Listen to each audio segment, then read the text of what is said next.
අශ්වයෝ ජව සම්පන්නයි. 10 ශ්‍රේණියේ 18 වන ඒකකය.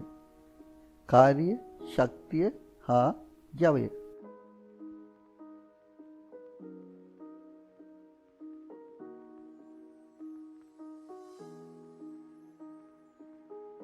බලයක් යොදලා වස්තුවක් එක තැනක ඉඳලා තවත් තැනකට ගෙනියනවා. එහෙම නැත්නම් බලයක් යොදලා වස්තුවේ හැඩය වෙනස් කරනවා. මේ අවස්ථාවවලදී කාර්යයක් සිද්ධ වෙනවා. කාර්යමයින ඒකක නිව්ටන් මීටර. සම්මත ඒකකය ජූල්.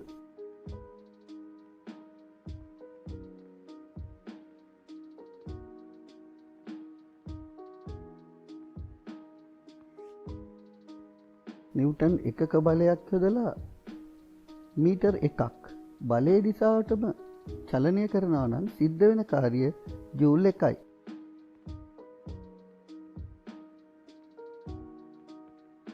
බලය මනින්නේ නිව්ටන්. කාර්ය මනින්නේ ජූල්. චලනය වූ දුර මනින්නේ මීටර්. යොදන බලයේ දිශාවට චලනය වූ දුරෙන් වැඩි කරපුවාම කාර්ය හොයන්න පුළුවන්.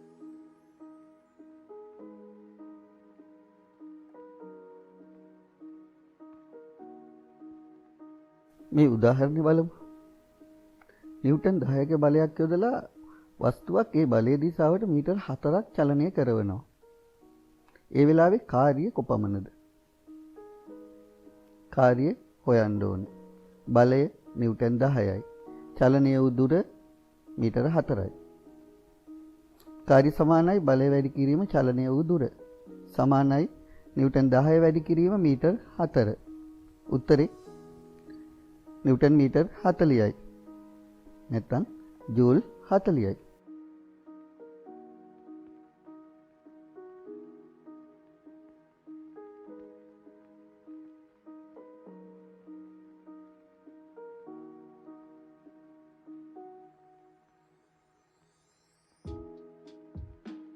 තවත් උදාහරණයක් බලමු. බලය නිව්ටන් 30යි. චලනය වූ දුර මීටර් 5යි. කාර්ය සමානයි බලය වැඩි කිරීම චලනය වූ දුර. 30 5න් වැඩි කරන්න. උත්තරේ 150යි. ජූල් 150යි.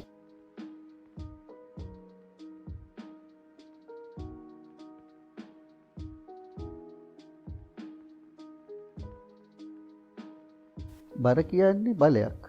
ස්කන්ධය කිලෝග්‍රෑම් වලින් දීලා තියෙනවා නම් ඒක බර බවට පත් කරන්න ගුරුත්වජ ත්වරණයෙන් වැඩි කරන්න ඕනේ.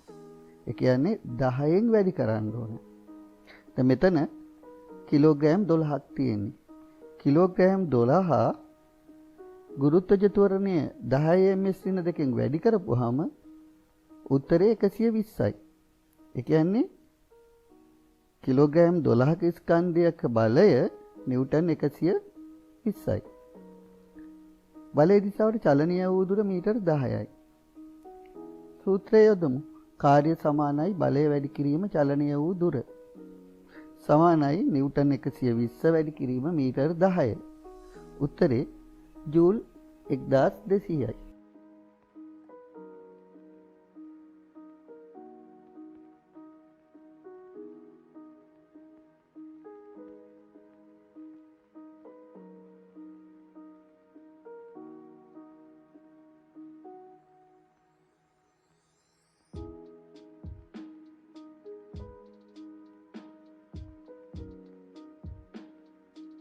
කාර්ය කිරීමේ හැකියාව. ශක්තිය වැඩ කරන්න පුළුවන්කම. ශක්තියමයින ඒකකය ජූල්.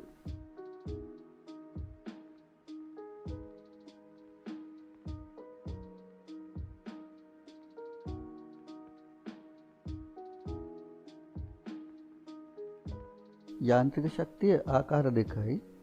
චාලක ශක්තිය, විභව ශක්තිය.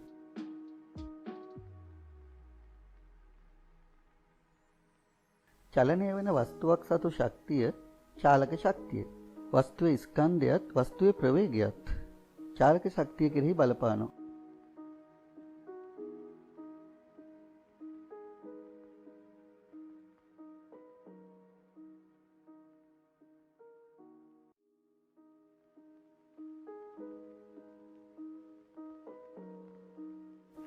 ඒ අවස්ථාවේ ස්කන්ධය අඩු බෝලයක් අඩු ප්‍රවේගයකින්. B අවස්ථාවේ ස්කන්ධය අඩු බෝලය වැඩි ප්‍රවේගයකින්. C අවස්ථාවේ ස්කන්ධය වැඩි යකඩ බෝලයක් වැඩි ප්‍රවේගයකින් ට්‍රොලි වල වදිනවා. මෙතෙන්දී ස්කන්ධය වැඩි ප්‍රවේගය වැඩි C අවස්ථාවේ තමයි චාලක ශක්තිය වැඩි.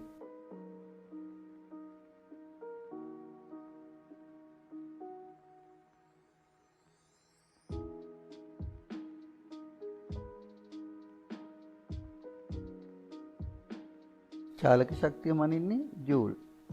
ස්කන්ධය කිලෝග්‍රෑම්. ප්‍රවේගය තප්පරයට මීටර. මේ සූත්‍රයෙන් චාලක ශක්තිය හොයන්න පුළුවන්.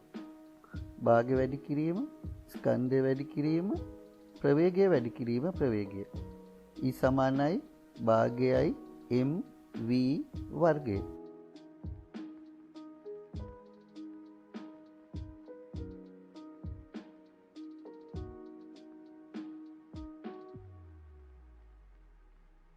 හදමු මේ ගාන. චාලක ශක්තිය හොයන්න තියෙන්නේ. ස්කන්ධය කිලෝග්‍රෑම් 2යි. ප්‍රවේගය තප්පරයට මීටර 30යි. සූත්‍රය E සමානයි භාගයයි mv වර්ගය. E සමානයි භාගය වැඩි කිරීම 2 කිලෝග්‍රෑම් වැඩි කිරීම 30 ms ඍණ 1 වැඩි කිරීම 30 ms ඍණ 1. සුළු කරපුවාම උත්තරේ එන්නේ ජූල් 900යි.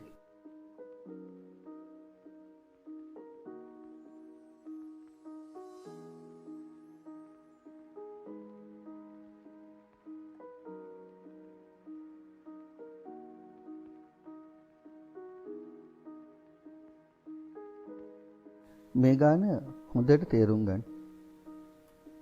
ස්කන්ධය ග්‍රෑම් 500ක් වෙන පක්ෂියෙක් යම් ප්‍රවේගයකින් චලනය වන විට චාලක ශක්තිය ජූල් 100ක් චලනය වන ප්‍රවේගය තමයි හොයන්න තියෙන්නේ. එතෙන්දි මතක තියාගන්න ස්කන්ධය ග්‍රෑම් වලින් දුන්නොත් 10න් බෙදලා කිලෝග්‍රෑම් කරගන්න. එතකොට ස්කන්ධය 500 බෙදීම 1000 කිලෝග්‍රෑම්. චාලක ශක්තිය ජූල් 100යි. ප්‍රවේගය හොයමු.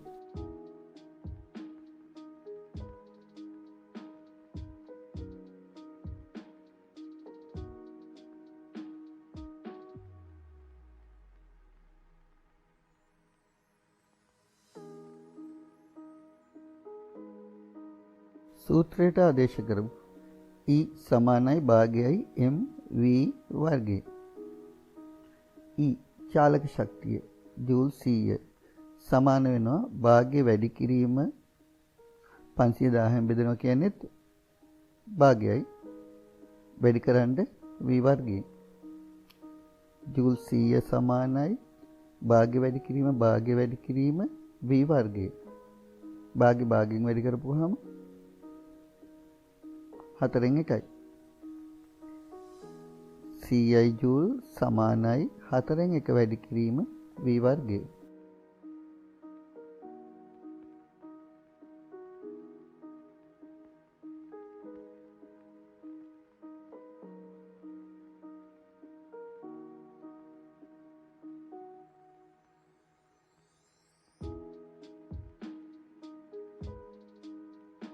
CIJ සමානයි 4න් 1යි kg වැඩි කිරීම v වර්ගය. 4න් 1 සමාන ලකුණෙන් ඉස්සරහට ගමු. එතකොට වැඩි කිරීම 4. ජූල් 100 වැඩි කිරීම 4 සමානයි v වර්ගය.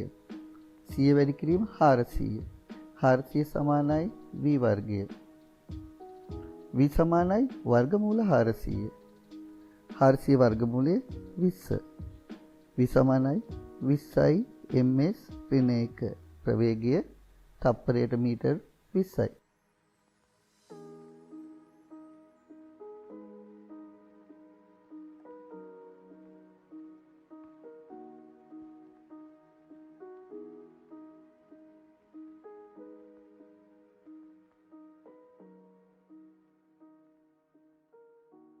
තවදුරටත් අවබෝධ කරගන්න පෙළපොතේ ගණන් දෙකක් හදමු. බල්ලෙකුගේ ස්කන්ධය කිලෝග්‍රෑම් 10යි. චාලක ශක්තිය ජූල් 20ක් වෙන්නේ බල්ලක් කොපමණ ප්‍රවේගයකින් දුවන විටද? චාලක ශක්තිය ජූල් 20යි, ස්කන්ධය කිලෝග්‍රෑම් 10යි, ප්‍රවේගය හොයන්න ඕනේ.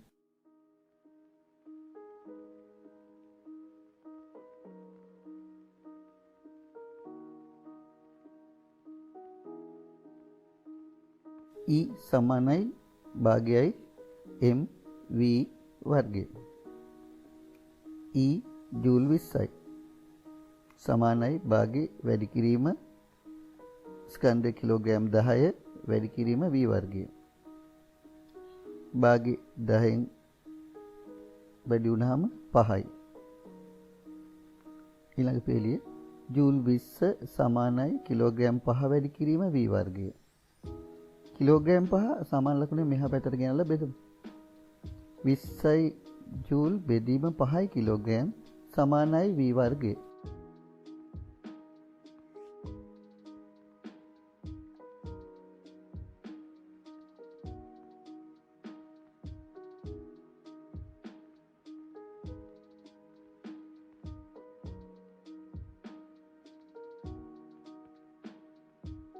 ජූල් 20 කිලෝග්‍රෑම් 5න් බෙදපුවාම v වර්ගයට සමානයි. 4 සමානයි v වර්ගය. v සමානයි වර්ගමූල 4 සමානයි 2යි. ප්‍රවේගය තප්පරයට මීටර් 2යි.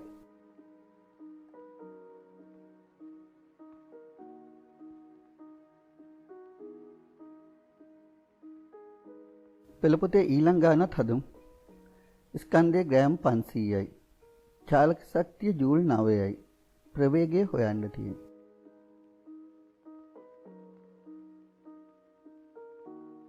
E සමානයි භාගයයි mv වර්ගය. E වෙනුවට ජූල් 9 දාමු. ජූල් 9 සමානයි භාගය වැඩි කිරීම 500 බෙදීම 1000 කිලෝග්‍රෑම් වැඩි කිරීම v වර්ගය. ජූල් 9 සමානයි භාගය වැඩි කිරීම v වර්ගය. භාගයෙන් වැඩි කරපුවාම 4න් 1යි. ජූල් 9 සමානයි 4න් 1 වැඩි කිරීම v වර්ගය.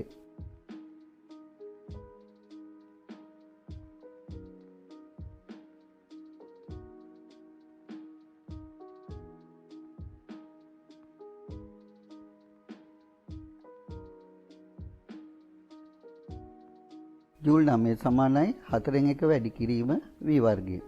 4න් 1 සමාන ලකුණෙන් ඉස්සරහට ගෙනල්ලා වැඩි කරන්න. උඩයට මාරු වෙනවා 9 වැඩි කිරීම 4 සමානයි v වර්ගය. 36 සමානයි v වර්ගය. v සමානයි වර්ගමූල 36. වර්ගමූල 36 කියන්නේ 6. ප්‍රවේගය සමානයි 6යි ms ඍණ 1.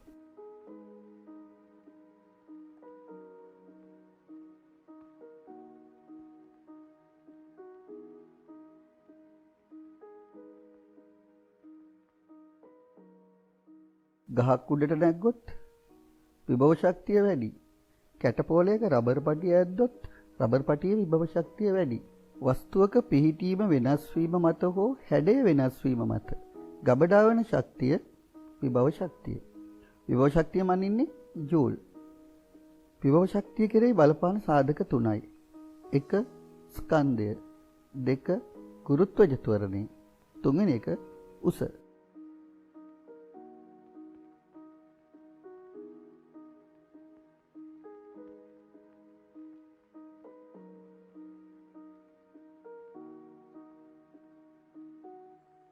විභව ශක්තිය ආකාර දෙකයි.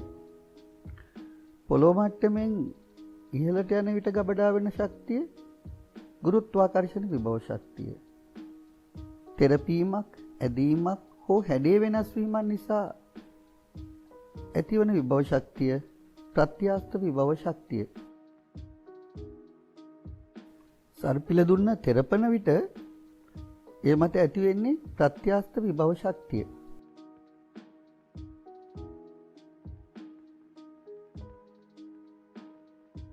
දුන්න අදින විට තන්තුව මත ඇති වෙන්නේ ප්‍රත්‍යස්ත විභව ශක්තිය.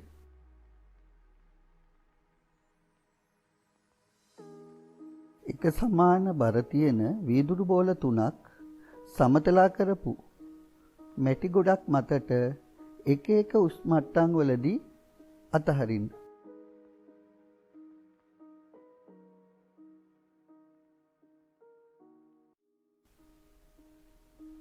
මේ ප්‍රශ්නවලට උත්තර වැඩිම ප්‍රමාණයක් මැටි තුල ගැඹුරට යන්නේ කිනම් බෝලයේද? C. 2. වැඩිම ශක්තියක් ගබඩා වී තිබුණේ කිනම් වීදුරු බෝලය මතද? C. 3. එසේ වීමට හේතුව උස වැඩි වන විට වස්තුවක ගබඩා වන විභව ශක්තිය වැඩි.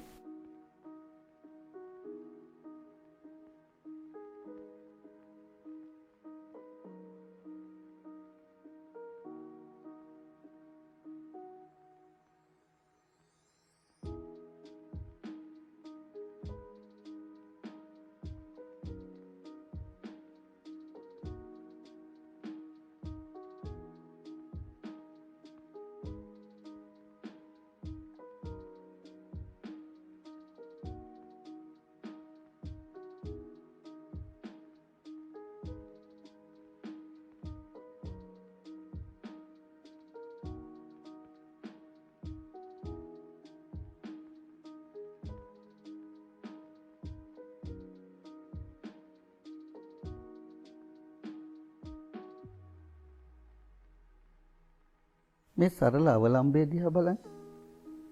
ඒ අවස්ථාවේදී විභව ශක්තිය වැඩි. B වලට එනකොට උපරිම චාලක ශක්තියක් එනවා. ඊට පස්සේ B වලින් C වලට යද්දී චාලක ශක්තිය ආයෙත් අඩු වෙලා උපරිම විභව ශක්තියක් ලබා ගන්නවා. ඔන්චිලාවේ වෙන්නේ මේ දෙයම තමයි. මෙතෙන්දී විභව ශක්තිය චාලක ශක්තිය බවටත් චාලක ශක්තිය විභව ශක්තිය බවටත් පත් වෙනවා.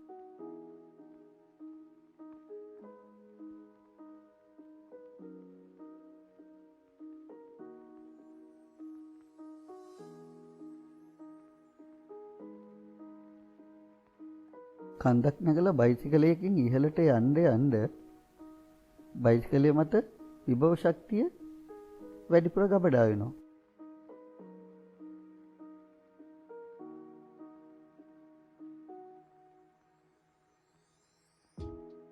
ළම බහිද්දී ගබඩා වෙලා තිබුණ විභව ශක්තිය චාලක ශක්තිය බවට පත් වෙනවා. මහන්සියක් නැතුව පහළට එන්න පුළුවන්.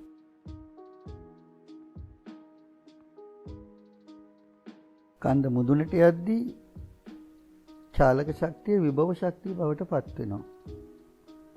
මුදුනේ ඉඳලා පහළට එද්දී විභව ශක්තිය චාලක ශක්තිය බවට පත් වෙනවා.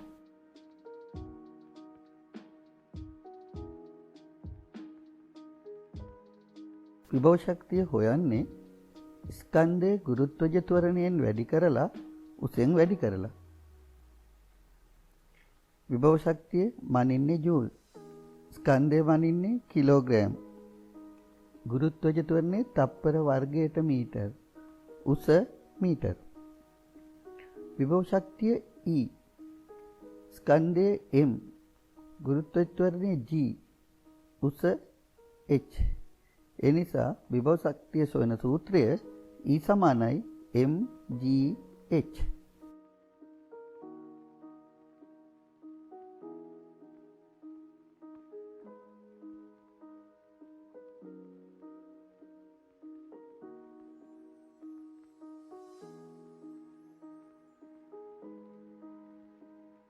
මේ ගාන හදමු. ස්කන්ධය කිලෝග්‍රෑම් 12යි. වඳුරා ඉන්න උස මීටර් 15යි. ගුරුත්වජ ත්වරණය හැම වෙලේම පොළොවේ නම් 10යි ms ඍණ 2. විභව ශක්තිය හොයන්න ඕනේ. E සමානයි mgh. කිලෝග්‍රෑම් 12 තප්පර වර්ගයට මීටර් 10න් වැඩි කරලා මීටර් 15න් වැඩි කරන්න. 12 වැඩි කිරීම 10 වැඩි කිරීම 15. ජූල් 1800යි.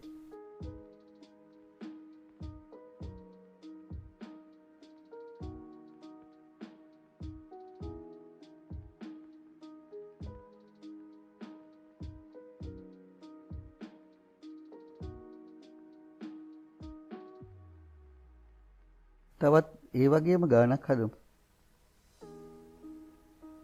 විභව ශක්තිය හොයන්න ඕනේ. ස්කන්ධය කිලෝග්‍රෑම් 1500යි. ගුරුත්වජ ත්වරණය 10යි ms ඍණ 2. උස මීටර 60යි. E සමානයි mgh. 1500 10න් වැඩි කරලා 60න් වැඩි කරන්න. 9 ලක්ෂයයි ජූල්. 900,000යි ජූල්.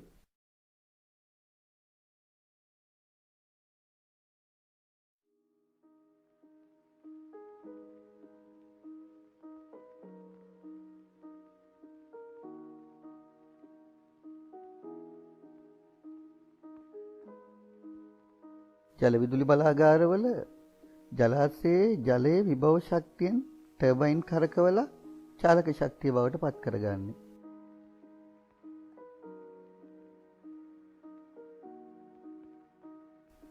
හොඳින් බලන්න. ඉහළින් යොදන බරහේ විභව ශක්තිය නිසා තමයි කොන්ක්‍රීට් කණුව තල්ලු වෙලා පොළවේ පහළට යන්නේ. මේක ජම්බාරය. කුළු ගෙඩියක් ඉහළට ඔසවනට විභව ශක්තිය ගබඩා වෙනවා. ඒක චාලක ශක්තිය බවට පත් කරලා තමයි ගල් කඩන්නේ.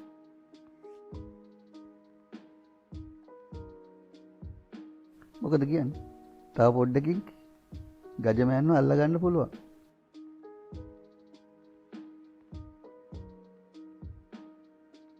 ඒකක කාලයක් තුලදී කරන කාර්ය ප්‍රමාණය ක්ෂමතාවය නැත්නම් ජවය. කාර්ය කිරීමේ ශීඝ්‍රතාවය. සාමාන්‍ය භාෂාවෙන් වැඩ කරන වේගය.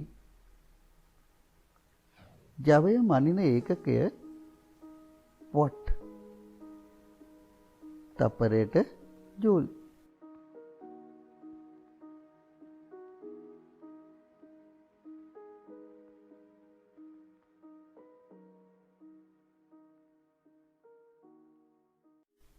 කාර්යය කාලයෙන් බෙදපුවාම ජවය හොයන්න පුළුවන්.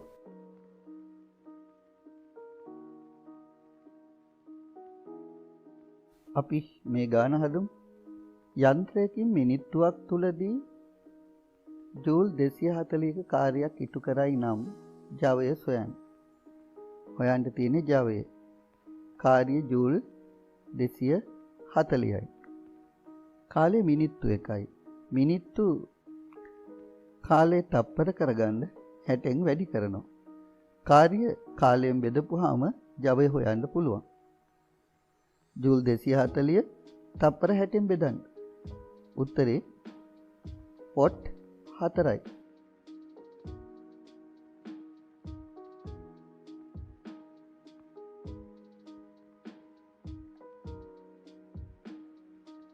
යන්ත්‍රයකින් මිනිත්තු 5ක් තුලදී ජූල් 1800ක කාර්යයක් කරනවා.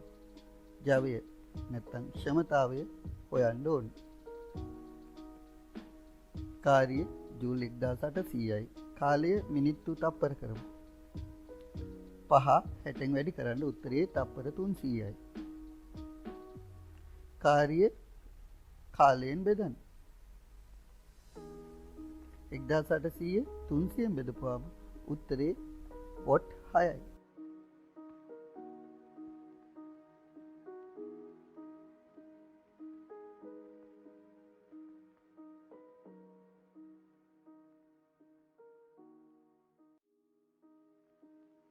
අලියෙක් කිලෝග්‍රෑම් 100ක් වන කොටයක් මීටර් 2ක් උස ඇති වාහනයකට පටවනවා. මෙතෙන්දි කාර්යය හොයන්න ඕනේ. බලය කිලෝග්‍රෑම් 100 වැඩි කරන ගුරුත්වජ ත්වරණය බර හොයන්න. නිව්ටන් 1000යි. චලනය වෙච්ච දුර මීටර් 2යි. කාර්ය සමානයි බලය වැඩි කිරීම බලයේ දිශාවට චලනය වූ දුර. සමානයි නිව්ටන් 1000 වැඩි කරන්න මීටර් 2කින්. උත්තරේ 2000යි ජූල්.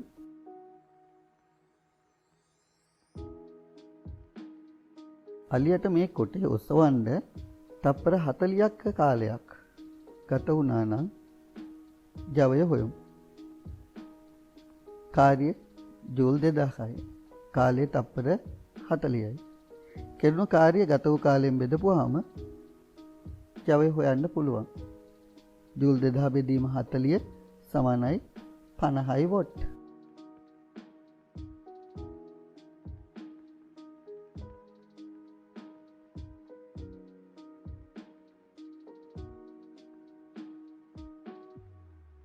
අන්තිම ගාන.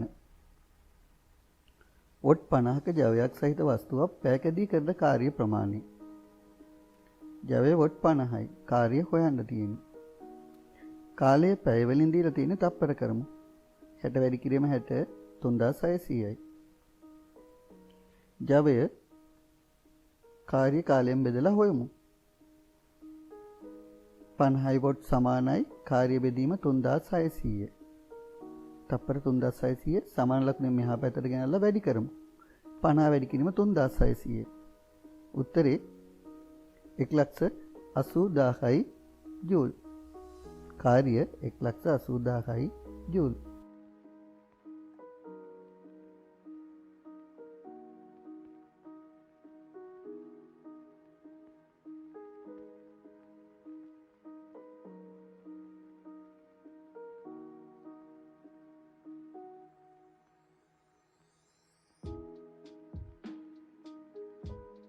පාඩම හොඳින් අවබෝධ කරගෙන පහළ ඩිස්ක්‍රිප්ෂන් වල තියෙන ලින්ක් එකෙන් ඔන්ලයින් බහුවර්ණ ප්‍රශ්න පත්‍රය කරන්න.